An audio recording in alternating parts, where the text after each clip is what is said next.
Paddy Mayne is simply put one of the bravest men ever to be enlisted into the British Armed Forces. Born in 1915, Robert Blair Mayne was a physical specimen from a young age and excelled in sports like cricket, golf, skeet shooting and amateur boxing, where he was Irish University's heavyweight champion. His favourite sport was rugby, and he was capped for both Ireland as well as the British Lions on their tour of South Africa in 1938. In the Second World War, he found his calling. He served under various units until he joined the commandos, but it is that came after that made him famous.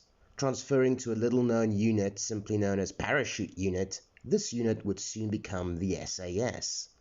Right from the bat, Mayne participated in numerous night raids deep behind enemy lines in Libya and Egypt against Rommel's forces.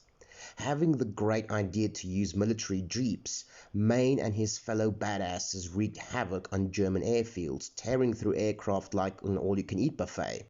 In the greatest SAS operation of the entire African campaign, Mayne took part in the raid on Sidi Hanesh airfield, destroying almost 40 Luftwaffe aircraft and inflicting numerous casualties.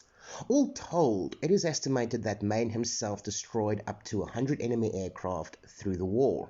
I guess he really didn't like them.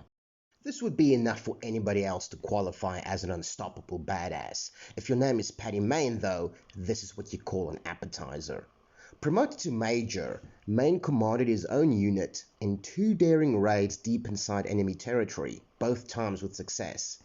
In the first, they took 3 bunkers, killed almost 300 Italian soldiers and rescued 450 prisoners. In the second, they did a daylight assault against the heavily fortified town of Augusta, with the aim of not just capturing it but holding it as well. In short, picture the most intense bits of Saving Private Ryan and Hacksaw Ridge and you're right on the money.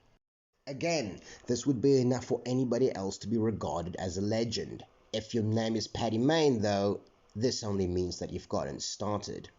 After this, he worked for the SAS alongside the French resistance in a bid to make life really difficult for the Germans.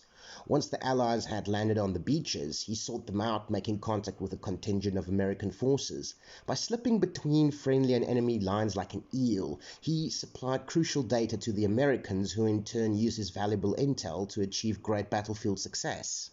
Despite having shown his courage numerous times, despite operating behind enemy lines for years on end, and despite being recommended for the Victoria Cross by none other than General Montgomery himself, Paddy Mayne was controversially not awarded his nation's highest award for bravery. Do better, Great Britain. Paddy Mayne, we salute you.